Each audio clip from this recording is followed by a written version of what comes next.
All right, so we're gonna be going over the Archer build. Ignore that. Okay, there we go. We're going to be going over the Archer build. This is going to be a older version, but I don't think anything changes for us, so that's totally fine. Before we go over the build and stuff like that, let's go over some of its pros and cons. So the Archer build is not very versatile. It's not very you can't really do too much with it. It's kind of stationary. You don't get a lot of scouting. You don't really get a lot of early game value as most other, I guess, builds potentially do have. And also, it requires some good micro to actually pull it off very well. What are some pros? Pros are that this build is not very common at all. It's a lot more common actually these days, but when I first, I believe I was the one who popularized it, or at least to my knowledge, I was the one who started doing the Archer build. But when it first started, no one really knew how to deal with it. I think a lot of people know how to deal with it right now, and they'll be able to counter you more or less. But yeah, in general, it's a bit of a surprise trick. It can definitely work, but it's very tricky. You have to have. There's a lot of game sense involved, and the sort of things that you need to do. But first, we'll go over the basic builds, and we'll talk a little bit about key moments as to decisions that you have to make throughout the game. There are two main different versions. We'll talk about like branching paths and all of that.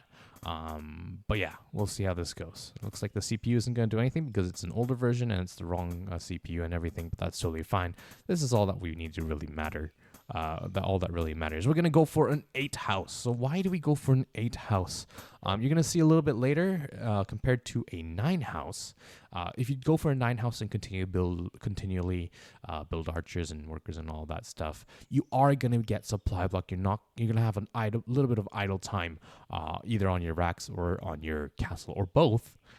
But if you go for this build with the 8 house, 9 racks, you are not going to have as much of an idle time. You're going to have a little bit, but that's okay. So 8 house into 9 racks is basically the build. We'll speed it up, I guess, a little bit.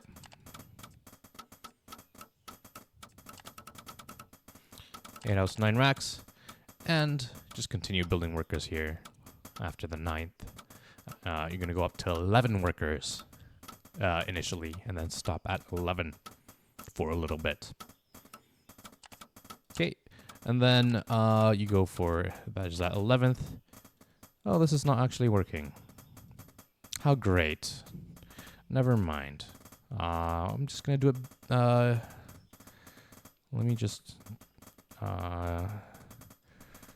Let me actually reply to my own thing and say, give me a second. Replays don't work. Such. Okay, we're going to have to do it live. Play versus CPU. There we go. All right. So let's do it live, I guess. And then, I guess I'll have to pause it in the middle. Maybe I should just cut it out. No, I don't want to redo everything and everything. But yeah, it is basically going to be not 8 house. So generally you want to send, on Ravaged at least, you want to send out your worker at about 50 gold.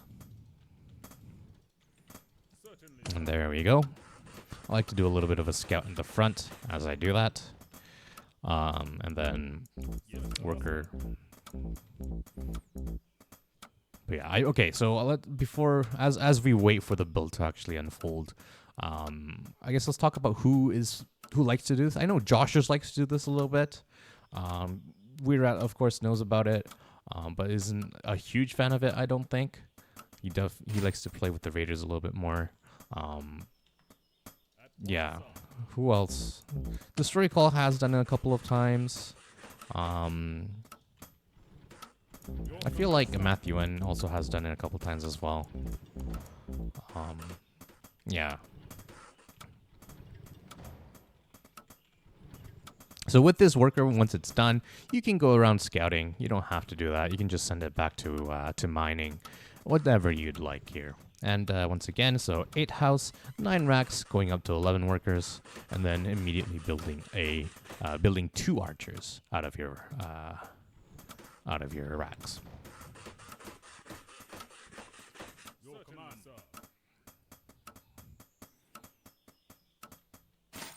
There's that first archer, and we can just queue up the second one as well. And we do want to keep our archer relatively close to home. I like to put it here, or even here, with my first initial archer. And here comes the first moment-ish. So starting from about now to about when your second archer finishes is the timing for the for wolves to show up in your base, if it's a 1 den, a 2 den, a proxy dens, or anything like that. So this is basically generally the timing when a wolf would come, okay? And then about, I like to, on Ravaged, I send my worker around 260-ish. And then so that's that timing. And here, this is, what I like to do is I like to rally my 2 archers to the front while I get my castle. I'll explain why. You generally want to keep them together, don't want to split them up like this. And I like to put them right about here while I take my castle. So why do I do this? This is about the timing when a raider will show up. So this is about, it'll be like a couple seconds after this if it's a standard raider timing. It might be just about now if it's a faster raider. It might be a little bit faster than this if it's proxied and everything. But this is generally the raider timing. So why do I have the archers at the front then? Why don't I want to keep them at the back? So there are a little bit there's a handful of, I guess, variations, branches of this build, right? So we'll go for this, the base build first, and then I'll tell you a little bit about actually, you know what? I'll tell you one of the variations here. So one of the variations that you can do here is you can either go for a second racks and do a 2 racks all in sort of thing. You can also throw down a second house, destroy call style, and delay your natural expansion while continuing to build your archers, okay? And there are pros and cons with both, right? So the 2 racks so the idea with these 2 archers being at the front is against raiders and raiders specifically, you want to deny the scouting of, do I have a natural base? Do I have, am I continuing to build archers out of my my racks? Do I have a second racks? Do I have some sort of additional house? So if you keep these archers in the back, your opponent, if they are going for raiders, is going to be able to scout this more or less for free, right? You're not going to be able to deny that scouting, but if you do bring them out to the front, you might be able to deny the scouting. So, but there is a caveat, of course. If your friend, or not your friend, if your opponent is going for a beast opening and they are like hiding their wolves for a little bit and you get surrounded here, it's basically GG, right? You're basically dead. There's nothing really to say about that. So, yeah, I guess it's very dependent on your opponent being more or less standard and not trying to do anything too crazy. So it does require you to be aware of how your opponent plays and all that. So I wouldn't throw this out against someone who's very crazy or wacky, such as like Destroy Call, or like Guinness is also another player who's very crazy at times, but against someone who's a bit more standard, who's, you know, kind of plays the run-of-the-mill sort of style, this build might be something that you can do. I won't get into too many details about the variations of the build, but I did mention them a little bit. You can go for a 2 racks and just go for a big archer, like a 1 base archer push, archer soldier push, something like that. You can also do this Destroy Call build, which is a bit of a curveball if your opponent is already expecting this sort of build. The idea is you hit with your 5 archers way faster, not way faster, but at least a little bit faster enough that your opponent has to be a little bit more worried. But yeah, so let's talk a little bit more about how to micro against a raider opening, right? So you also want to not build another worker, but you want to queue up another archer to up to 17. But so basically what you want to do against a raider is, as soon as the raider comes in, let's say you attack, right? Let's say he attacks this. You want to move this one back while kiting back, I guess. Okay, I'm messing up the build here, but after 17, you want to go for the worker, and then after this archer is finished, you want to add another archer. So you're gonna have you're gonna be completely maxed out in supply. You'll be supply blocked for a tiny bit. I guess maybe yeah, you still will. But it's against the raider, the micro that you have to do is the weakened archer you pull back. The other archer you just leave there or even move forward so that they kind of can't escape. The ideal situation for you is they try to get the second hit off, but you kind of like pressure them a little bit too much with your archer being pulled back, your other archer being going forward, and they have to just flash out without getting that second hit. That's the idea.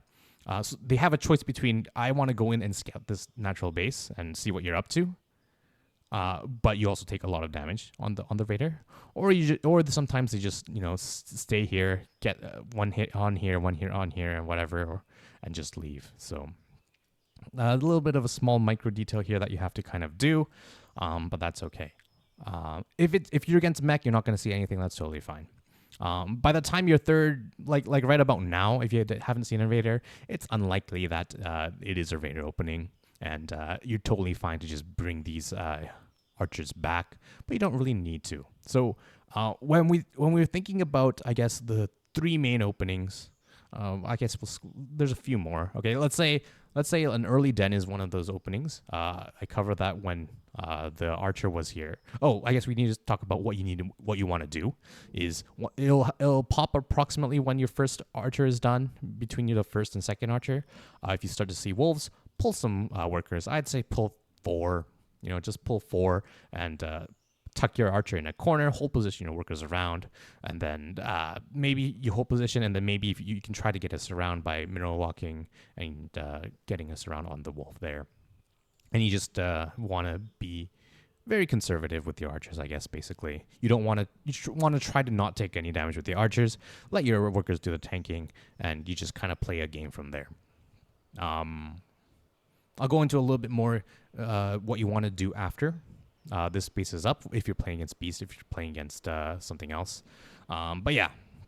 And then if it's mech, you're not going to see anything. If it's castle first 2 den, you're also not going to see anything as of yet. But that's okay. We'll continue on. And then you want to queue up another archer, as I said. So we're going to be going up to 4 archers here. And just about now, we want to start sending our workers down. This is a little bit too early, but not the biggest issue, actually. Generally, you want to send 5. I like to do 4 and rally my 5th one from the castle, but this is a little bit late because we started a little bit late. And as you can see, we're going to be more or less supply blocked here. I'm just going to do a little bit of micro here so that we can get this done. And so here's decision point number 1. In the main decision point in this build. So if we have not seen a raider, and we haven't, then we want to build a bird as our first unit out of our natural castle or our main castle. But our natural castle is a little bit better because it's a little bit quicker to go across the map. Well, I guess it depends on the map, but in this particular case, it would be. Why is that the case? We want to see what's up. Basically, we want to see, is it mech, is it whatever, because this we don't have the scouting information that we would have in a different build. So if we went for raiders, we'd have that scouted. If we went for like beast, we would have wolves on the map to do the scouting. So we need to get that scouting information. The first unit we're going to build out of our natural castle is going to be a bird. If we did see a raider, I think in that case it's okay to not just build a bird, because I guess you would have to be a little bit aware of, is it a 2-Rex raider? But other than that, it's probably likely going to be just standard play. And you don't really need to worry. Why else do we need a bird against, let's say, beast? Let's say he does a little bit of light pressure with the wolves. Why do we get a bird? We want to check to see, does he have a third base? It's really risky for us to move across the map with archers. Because if we get surrounded, we're dead, right? So we need to get our bird so that we can go across the map. Does he have a third base? How many dens does he have? How many wolves does he have? And we can make our decisions based on that. If we go across the map with the bird and it's mech, then we're totally fine. Okay, cool. And we want to get our additional archer on the way as well. So that's that. This would be a bird if you are playing against, I guess, if you've seen any beast units or if you have not seen anything. But in this case, I'm just building this. Now, once we have, this is also a small little thing. If we're playing against raiders, what I like to do is, I didn't do this in this game because I was busy, but approximately when this archer is about halfway done, we want to take our 4 archers and just a move at this third base. And what is that? That's going to be trying to deal with any sort of raider that might be there trying to scout our third base timing. Obviously, you don't want to do this if there's more than like a significant number of raiders. Also, you don't want to do this if you haven't had the greatest opening and you took a bit more damage than necessary. But if everything's going good, you did a little bit of damage to their raiders, forced them to use some flashes. Maybe the last time you saw them, they were at red or orange health. Then move out, clear the third base first, and then come back. And then, so if we're against mech or, also by now, if this is a FE2 den, we're going to see a wolf on our side of the map. Okay, if we haven't seen a wolf yet, if we have seen like nothing at all so far, then it's like 90% mech. So we're totally fine. If we've seen, so that's that. And then what we want to do, if it's against mech or if it's against Rax, we want to move across the map with 5 archers, okay? 5 archers is the magic number. Why? Because it 2-shots workers. That's, if it is beast, however. If it's beast, we saw, some wolves or whatever, our birdies will be on their side of the map. We want to throw down a house here and continue to build archers while staying, defensively. So if this was beast, we'd have these archers in the backside here instead of at the front. Just being defensive. But yeah, this is against, I'm basically doing this build so far as if I'm playing against Rax. And more specifically, a raider opening Rax. So, we're going to, 26 supply, we're going to move across the map. And at the same time, hopefully we already cleared this with our 4 archers. We're going to try to take a third base. Notice how I am not building additional workers. This is key because this allows us to build a relatively fast third base. About 4 minutes, we're going to take our third base. And the idea is, I guess we want to try to do some damage on the other side of the map. Where do we go with these archers? We want to go to the third base first. We want to see, do they have a third base? If they're trying to take a third base and we're also trying to take a third base, we just deny their third base for a little bit. Maybe force him to pull workers, force him to do whatever. Maybe he cancels the third, and then we're feeling fine. That's totally great. And we just come back and we macro up. We do totally fine. If we don't see a third base with this 5, we kind of poke into the natural. We see what we can do. We try to get a handful of worker kills, maybe 2 shots on workers if he has to pull. Because generally, if people do go for the raiders, they're going to have like 2 raiders, maybe 3 raiders, whatever, and like 2 or 3 archers, right? And what that means is that as long as we can, kind of keep the raiders at bay, because the raiders are in a straight up fight when like both armies are just standing and fighting, raiders aren't that good. Raiders are good for hit and run, doing some scouting and everything, but in a straight up fight, they're not that good. So the idea is we're going to have a significant number of archers that our opponent is forced to pull workers, right? So we're gaining a little bit of map control here. We're forcing him to pull workers and whatever. So if we don't see a third, we do need to be a little bit careful, but we can come in, try to force him to pull workers. Don't get surrounded, of course. And then we just back off and play a macro game from there. If we are playing against mech, we can actually do a little bit of significant damage against his units, as long as he doesn't have catapults. Like, even if he does have catapults, it's okay. If you're good at micro, you can dodge them. But you can also, I believe, depending on how much repair that they do, I believe generally you want to look to 3-shot the 3-shot? That sounds right, I think. 3-shot the Gatling guns, or maybe even 4-shot. Or if he's not pulling the worker, or if he's only pulling like a handful of workers. No, if he's pulling a lot of workers to repair, you 2-shot workers. If he's only pulling like 1 and 2, you can generally 3 or 4-shot the Gatling guns and you have a longer range, so it's generally pretty good for you. I'm trying to think of what else. Okay, if this was Beast, we have our second Rax, and we don't take this base, of course, because we don't have, or it's not our second Rax, our second house, we don't take this base just yet. We wait for 7 archers and then move across the map. Why do we wait for 7? Because 7 archers is the magic number to 2-shot wolves. And why do we have that bird? If we have that bird because we saw it was Beast or we didn't see anything and we built the bird, it's very crucial that we check the third base. If they don't have a third base, don't go across the map. Just play defensively. Maybe even throw down a second Rax. If you're feeling really, frisky, if you're feeling risky, you can go for the third base, but you don't want to be going across the map and getting surrounded. So you don't do that. But if they are going for a third base, if they're maybe even going for like a Dragon's Lair, going for fast upgrades or something, that's when you take your 7 archers, go across the map, and you got to rely on your micro. You got to do the 2-shot thing. So you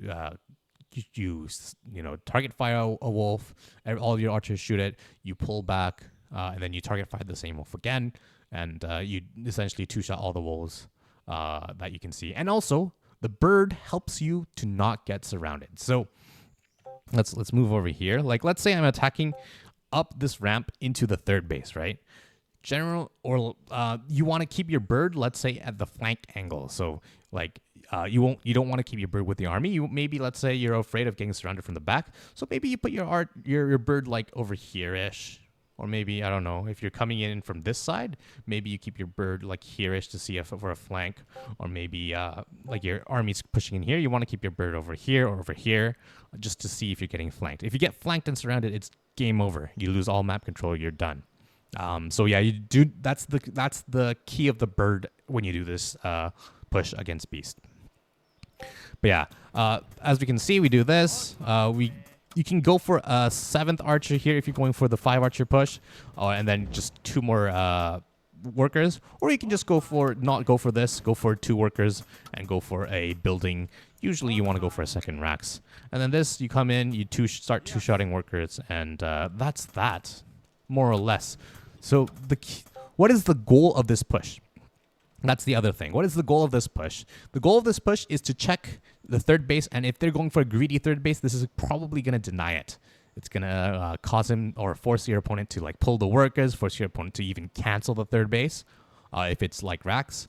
If it's Beast, you're probably not going to be able to cancel it because it's probably going to be up, but you're going to be forcing your opponent to like build a tower, forcing your opponent to continue to pull workers into your army, whatever. And then you just back off. You try to do as much damage as you can. You don't want to overstay your welcome, and you just back off and play a macro game from there.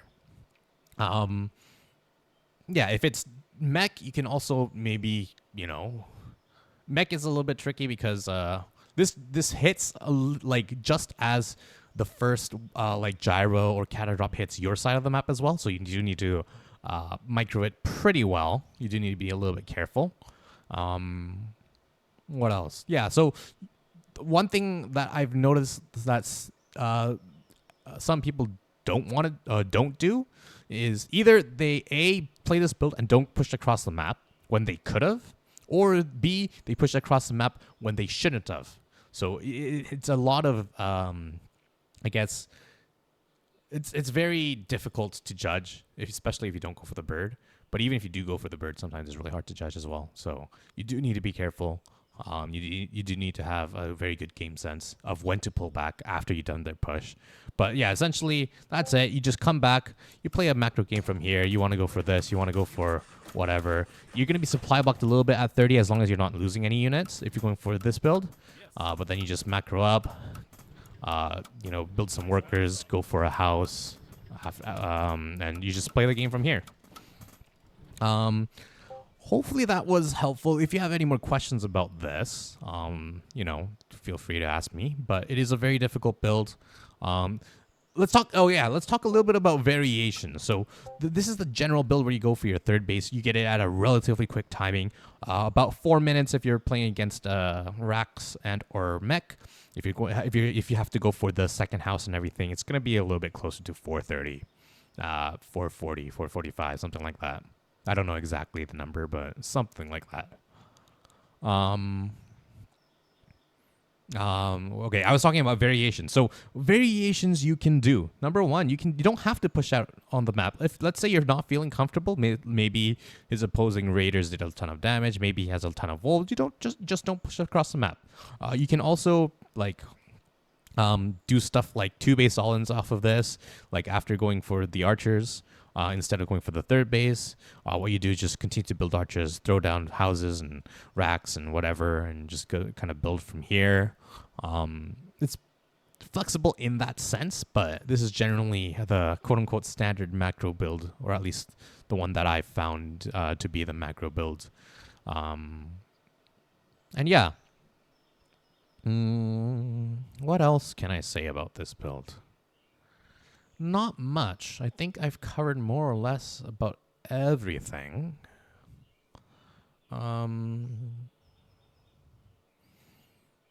Yeah, I think that's about it. If you have specific questions, please do let me know.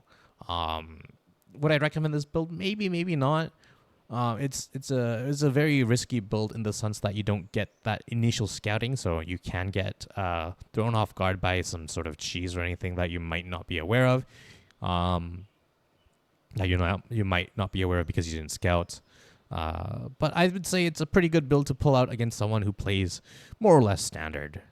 And it's relatively unknown to the community. Yes, people do know about it, but it's definitely a bit of a... You're going to have some of the newer players, some of the players who haven't played as much, not know what to do against this. They'll see the archers and they'll be like, I can take a free third base and can macro up and I'll be totally fine because archers can't actually push across the map like raiders can. And then they might just take damage, too much damage to the archer push. So that is a possibility. Yeah. Let me know if you have any questions. Hopefully this was a little bit helpful. And yeah.